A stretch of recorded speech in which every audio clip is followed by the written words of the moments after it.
Nah, pada perkembangannya ya dia punya milestone bahwa hacking seluler ini bukan terjadi baru setahun 2 tahun, tapi sudah bertahun-tahun yang lalu semenjak seluler itu hadir di dunia ini, begitu. Nah, kira-kira milestone-nya seperti apa? Ini akan kita bahas di sesi kali ini. Nah, yang pertama misalkan diawali dengan all encryption, no base station authentication. Jadi pada saat GSM itu pertama kali muncul, ya itu kan ada enkripsinya, tapi enkripsinya itu versi lama dan akhirnya bisa dipecahkan enkripsinya itu, jadi breakable. Nah, kemudian yang kedua masalahnya adalah tidak ada autentikasi pada base stationnya. Nah, siapa saja ya potongan slide ini saya ambil dari Robert, beliau adalah peneliti juga di cellular hacking. Nah, yang pertama kali mempopulerkan GSM hacking itu adalah ini Carstenol dan Sylvan Munoz. Jadi dia ada presentasinya, kalau rekan-rekan mau mencari tahu lebih detail itu di Black Hat tahun 2010, mudah-mudahan saya tidak salah ingat begitu ya. Itu dia pertama kali membuka bagaimana kita bisa membuka enkripsi yang digunakan pada GSM seperti itu. Nah, kemudian milestone yang lebih besar lagi ya di 3G. Cuman sayangnya kalau di 3G itu memang secara enkripsi dia lebih ditingkatkan enkripsinya, kualitas enkripsinya, dan ada mutual autentikasi. Jadi kalau sebelumnya tidak ada, selanjutnya ada. Cuman sayangnya ini tidak terlalu banyak dalam tanda kutip penemuan di 3G karena dia periodenya begitu cepat ya.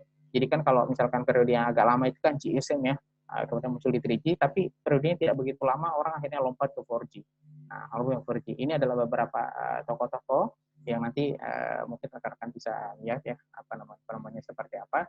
Cuma prinsipnya 4G menawarkan memang stronger encryption, tapi bukan berarti ya seperti kita lihat berita tadi dia menjadi aman gitu. Karena faktanya ada saja celahnya yang memungkinkan orang memanfaatkan 4G tersebut ya, memanfaatkan kelemahan tersebut untuk melakukan serangan terhadap 4G. Nanti kita akan tunjukkan serangan apa saja yang bisa kita lakukan.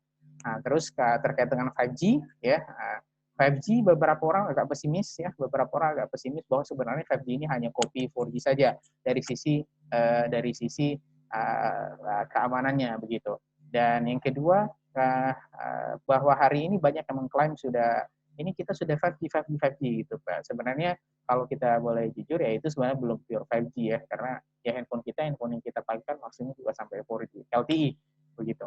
Nah, jadi yang betul-betul handphone yang support pure 5G ya itu kan belum ya, baru di-share-nya ke beberapa orang saja, yang kecuali memang di negara-negara tertentu yang mungkin sudah sudah menggelar ya real 5G ya. Nah, jadi bukan 5G yang dinaikin dikit gitu, tapi belum memenuhi sebenarnya standar 5G.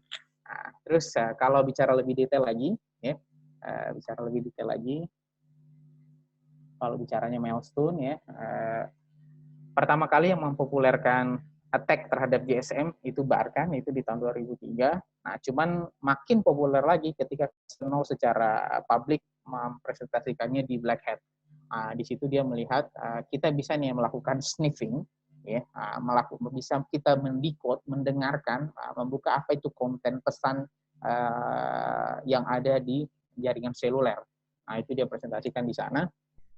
Kemudian ada juga di 2016 LTE protokol SMOCOM, terus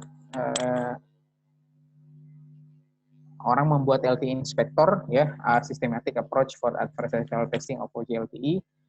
Terus breaking LTE on layer 2 ya, jadi di layer 2-nya LTE itu bisa di break. Sebenarnya tidak terlalu banyak sebenarnya yang diperbaiki dari sisi security-nya 4G, dan sebagian mengklaim itu hanya di copy langsung ke 5G ya, kecuali ya beberapa standar yang memang dibuat baru ya, karena banyak juga yang mengkritik 5G. Nah, seperti itu. Jadi apakah 4G itu aman gitu ya? Yang paling real misalkan ya masalah downgrade attack ya. Downgrade attack itu apa? Kita mengakui 3G, 4G dia punya security yang baik, agak susah kita untuk melakukan decrypt ya, atau melakukan decode untuk konten konten informasi yang dilewatkan di sana. Nah, tapi selama ya dia juga masih connect dengan 2G, maka dikenallah istilah downgrade. Jadi misalkan orang mau menelpon, bisa jadi dia menggunakan 4G LTE ya atau VoLTE misalkan. Nah, tapi dengan downgrade ya, kita downgrade, maka kita akan manipulasi sedemikian rupa daripada kamu connect ke 4G, pas nelpon turunin dong ke 2G. Nah, ketika dia komunikasi turun ke 2G, dari saat itulah kita memanfaatkan momentum untuk melakukan penyadapan, ya, melakukan dekripsi lah kurang lebih begitu. Jadi percakapan bisa dibuka. Nah, deployment di tahun 91, Virus Couple Attack 2004, Attack 2009, meskipun sebenarnya ada yang mengklaim ini sudah lama tapi disembunyikan ya.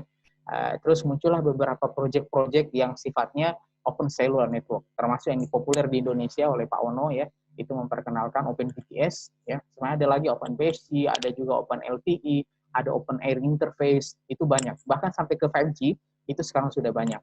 Jadi kan kita harus jujur bahwa yang namanya seluler itu agak tertutup dia punya teknologi. Maksudnya tertutup ya, yang tahu teknologi itu ya cuman yang punya perangkat gitu. Jadi yang memproduksi perangkat ya mereka yang tahu sistemnya di dalam gitu. Nah, kita mungkin baca standar gitu, tapi kita tidak pernah mendapati softwarenya itu dirilis secara publik gitu. Yaitu proprietary, itu tidak masalah gitu. Tapi memang ekosistemnya dibuat demikian, tertutup gitu. Akhirnya orang berpikir memang tidak bisa ya kita bikin sendiri gitu dengan menggunakan sistem yang sama, mungkin cost-nya akan lebih murah gitu. Meskipun banyak yang skeptis ya terkait itu, tapi kita harus akui orang berhasil mengimplementasikan 2G misalkan dengan hanya menggunakan XDR kecil ya, misalkan B200 dan sebagainya, dan menggunakan satu PC ya handphone kita dengan SIM card yang ada di handphone kita bisa connect tuh seolah-olah kita punya jaringan seluler sendiri. Nah itu fakta. Kemudian LTE ya standar 2008, deployment-nya 2012 dan muncul attack-nya di tahun 2016. Nah, apa saja proyek private cellular network yang bisa kita eksplorasi di sana, itu ada misalkan OpenLTE. Kalau GSM itu ada OpenBTS, di LTE itu ada OpenLTE, kemudian ada juga Series LTE. Saya merekomendasikan ya rekan-rekan yang memang tertarik ya di sana, ini dua ini yang bisa dioprek. Cuman ya kalau OpenLTE itu bagus ya untuk riset, tapi untuk jangka panjang dia tidak begitu bagus. Tapi kalau SRS LTE dia cenderung lebih stabil sama dengan Open Air Interface. Gitu. Kemudian kalau 5G ada banyak paper yang muncul, tokohnya biasanya orangnya itu saja itu. Cuman yang menjadi concern-nya adalah bisa tidak ya 5G ini standalone. Jadi tidak dikombin dengan teknologi yang lain. Nah, apa yang menjadi isu autentikasi, confidentiality, integrity bagi rekan-rekan yang bergelut dengan security, pasti ini bukan hal yang asing. Autentikasi memastikan bahwa yang connect ke kita itu betul-betul, misalkan saya punya operator A, SIM card yang connect ke saya harusnya operator A saja, misalkan seperti itu ya. Memastikan bahwa user yang join ke kita itu betul-betul authenticate, gitu. Jadi legitimate gitu. Confidentiality, bagaimana caranya bahwa informasi kita ya yang mengalir di dalam saluran telekomunikasi atau cellular network itu tetap confidential, tidak boleh dibuka oleh tidak boleh dibuka oleh orang lain, tidak boleh dibaca orang lain, dan itu kan fungsi enkripsi ya. Meskipun beberapa negara itu menerapkan hal yang berbeda, misalkan di Cina itu enkripsi tidak ada ya. Jadi modal kita bisa di-code, harusnya bawa ke Cina, kita bisa di-code semua percakapan selama mereka masih menggunakan itu. Kemudian bicara integrity. Integrity berarti kan saya menelpon ke A, misalkan ya. Harusnya ya sampainya telepon saya itu ke A, tidak dialihkan ke yang lain. Misalkan dialihkan ke oknum D dan sebagainya. Nah, atau pesan yang kayak saya kirim itu tidak dirubah di tengah jalan, misalkan. Intercept, kemudian dimodifikasi, baru dikirim ke lawan saya, misalkan. Nah, itu mudah-mudahan tidak. Dan yang menjadi concern yang lain di bidang cellular network itu adalah location detection. Jadi orang tuh tidak mau dilacak mereka beradanya di mana, kan begitu. Orang tidak mau dilacak seperti itu. Tapi faktanya, ini masih menjadi faktanya itu bisa dilakukan di seluler gitu. Ya real case lah di Indonesia. Kadang-kadang pencuri tersangka yang punya kasus hukum kok bisa dideteksi di mana? Itu kan salah satunya dia dideteksi. Mungkin banyak cara yang lain, tapi salah satu yang paling efektif itu adalah mendeteksi di mana dia terakhir aktif. Nah, itu location detection. Nah, kalau dia adalah law enforcement, kalau kita sebagai user biasa boleh tidak sih kita mengakses itu gitu. Kalau misalkan kalau misalkan tidak boleh, sebenarnya bisa tidak sih itu diakses misalnya itu. Oh, itu kita bisa tahu informasinya sebenarnya ya. Nah, itu kita akan bahas di sana. Nah, apa saja attack-nya? Misalkan yang pertama, break every fine encryption. Jadi rekan-rekan sekalian, jadi Pak saya sampaikan bahwa di GSM itu ada banyak standar enkripsi. FF1, FF2, FF3. Dan di Indonesia ya kita harus akui tidak semuanya menerapkan FF3. Nah, kita sudah tahu bahwa FF1 ini breakable gitu, bisa dibuka gitu. Nanti saya akan tunjukkan riset kami ya, screen capture-nya tidak semuanya, mungkin hanya satu. Itu bagaimana FF1 punya salah satu operator itu kita break dan kita bisa baca SMS yang di sana gitu.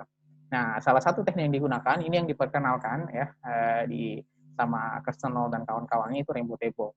Jadi ternyata orang melihat pola yang sama. Jadi kan ketika dienkripsi hasilnya seperti ini, kemudian dienkripsi yang lain hasilnya seperti ini, dia menemukan pola kecocokan yang sama. Itu dikumpulkan ya case stream-nya. Agak susah menjelaskan secara detail, tapi prinsipnya adalah dibuatlah satu kamus besar yang namanya rainbow table ya untuk mencocokkan kalau misalkan inputannya seperti ini, kita masukkan kuncinya demikian, hasilnya seperti apa? Cocokkah? Ya. Kalau cocok berarti itu kuncinya. Nah, kurang lebih begitu. Jadi prinsipnya adalah bahwa FF1 itu bisa di-break. Enkripsi ini bisa di-break. Nah, operator telekomunikasi Indonesia tidak semuanya menerapkan FF3 ya, yang dianggap secure. Nah, ini salah satu milestone yang ada di cellular hacking network. Kemudian IMSI catcher. IMSI catcher, tadi saya sampaikan bahwa IMSI itu kan adalah nomor identitas SIM card kita yang harusnya hanya bisa dibaca oleh orang tersebut atau kita sendiri yang punya, dan jaringan atau network tidak boleh dibaca oleh orang lain. Nah, tapi ya kita harus mengakui ya beberapa protokol yang diterapkan pada standar telekomunikasi seluler itu tidak melakukan enkripsi terhadap informasi ini. Sehingga dengan mudah ya kita melakukan decoding terhadap sinyal yang dipancarkan oleh handphone kita ke BTS maupun BTS yang komunikasi dengan handphone kita, itu kita bisa decode dan kita bisa mendapatkan IMSI ini. Jadi IMSI misalkan ya, saya misalkan di posisi saya sekarang di sini misalkan di Solo ya misalkan. Kemudian ada BTS ya. Saya mau dengarkan BTS ini tuh kira-kira IMSI apa saja sih yang connect ke dia. Nah, itu saya bisa lakukan. Itu saya bisa lakukan. Karena kenapa? IMSI-nya itu tidak diprotek. Nah, begitu. Jadi enkripsi hanya mulai dilakukan pada saat memulai transaksi SMS maupun telepon. Jadi semacam ada urutan yang entah ini kesalahan by design atau seperti apa. Ya, jadi baru dienkripsi komunikasi itu ketika mau ada SMS maupun ada suara. Tapi komunikasi sebelum itu semuanya tidak dienkrip. Makanya kita bisa mendapatkan IMSI. Ya, nomor IMSI disebutnya IMSI catcher. Kalau channel jamming, serangan berupa menimpa sinyal. Sederhananya begini mungkin ya, semacam interferensi. Jadi kita misalkan punya siaran radio, kita set punya radio mobil kita 99,8 misalkan megahertz. Kemudian saya bikin pemancar sendiri yang frekuensinya sama 99,8. Apa yang terjadi? Pendengar atau saya misalkan dalam mobil itu kok bisa jadi mendengarkan dua suara. Satu suara misalkan lagu dangdut, misalnya satu lagu pop gitu. Karena dua stasiun menempati frekuensi yang sama. Nah, konsepnya channel jamming itu mirip demikian. Tapi yang membedakan adalah sinyal yang ditaruh di situ itu tugasnya untuk mengacak. Jadi daripada kita yang kita harapkan kita bisa tetap berkomunikasi, itu akhirnya menjadi tidak bisa berkomunikasi ya karena sinyal kita diacak.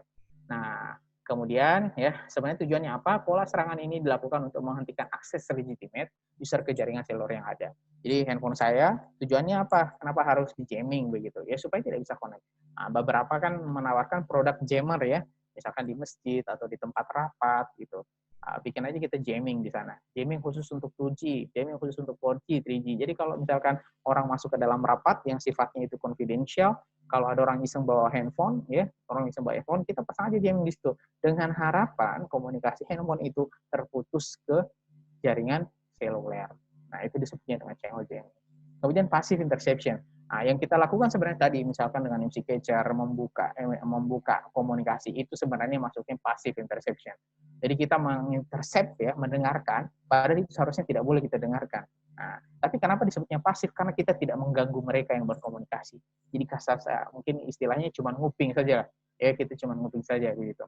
Nah, passive interception bisa pada signaling message, sehingga IMSI dan beberapa informasi lain terkait user itu bisa kita peroleh. IMSI-nya kita tahu, TIMSI-nya kita bisa dapat, gitu.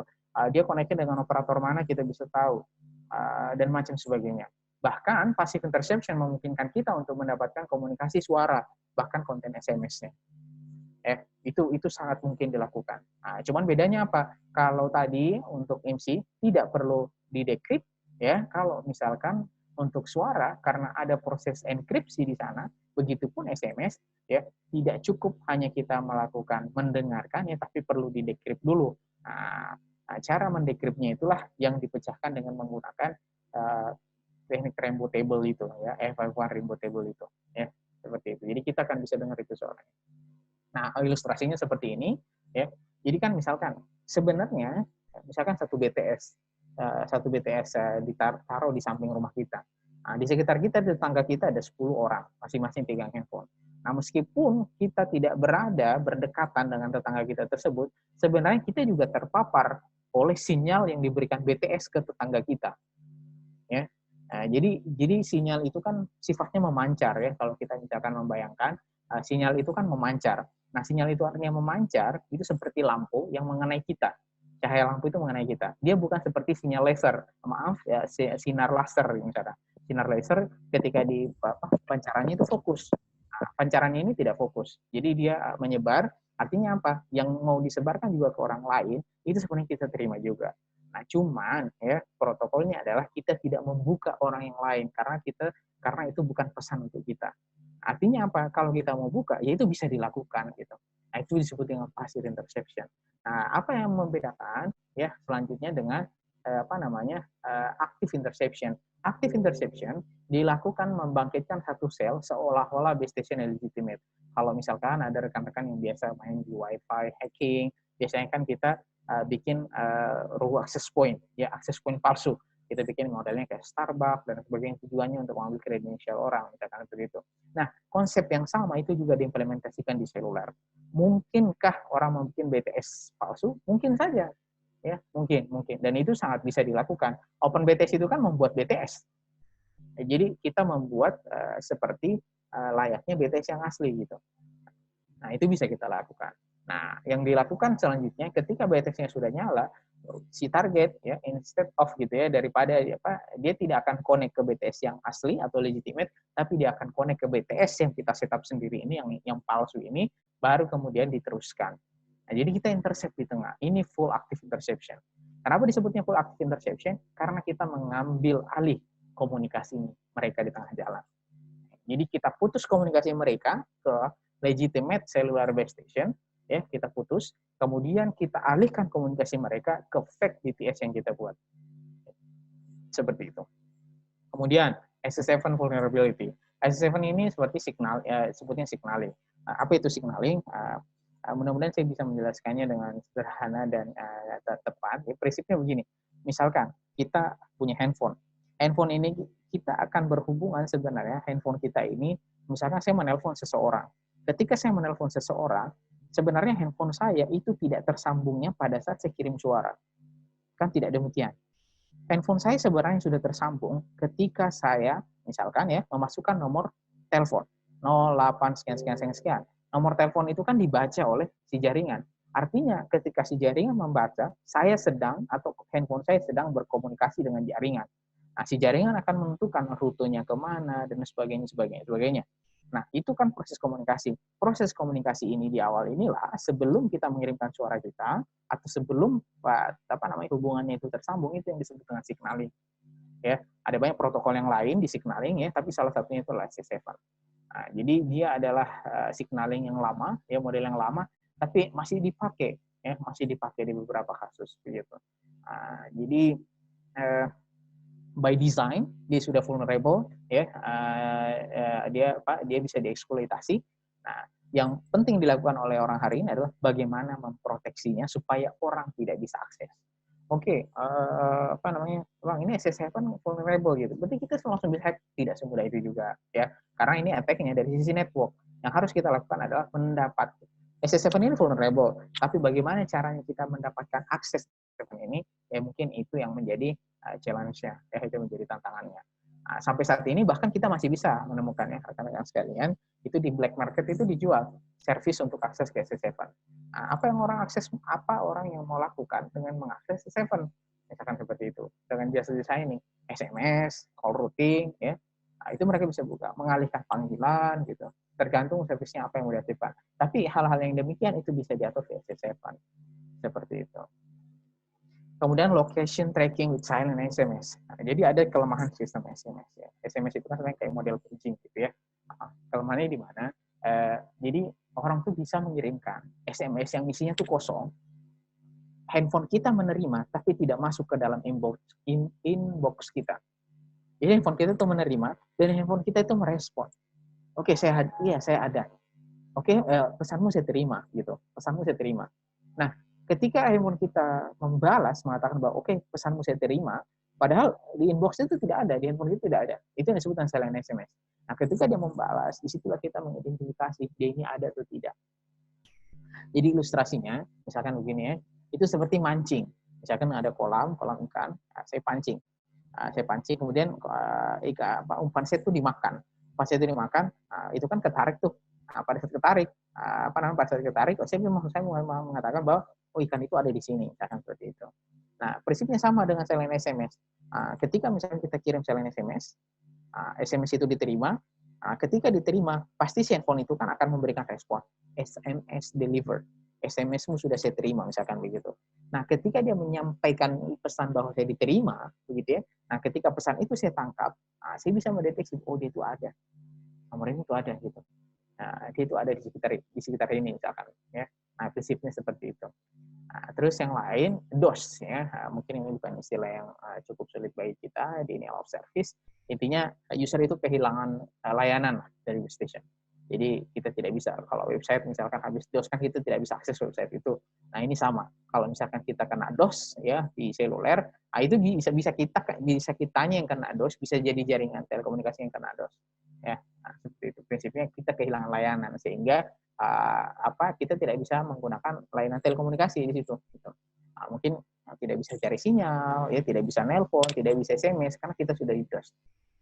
Nah, salah satu yang bisa lakukan salah satu trigger yang bisa kita lakukan untuk melakukan serangan melakukan serangan DOS ya atau memberikan efek DOS itu adalah membuat fake base station. Nanti kita akan tunjukkan hasilnya seperti apa. Nah, itu mungkin kurang lebih tidak semuanya karena banyak sekali milestone yang lain, tapi saya hanya mengambil beberapa saja yang menurut saya menarik untuk kita bahas gitu di cellular hacking.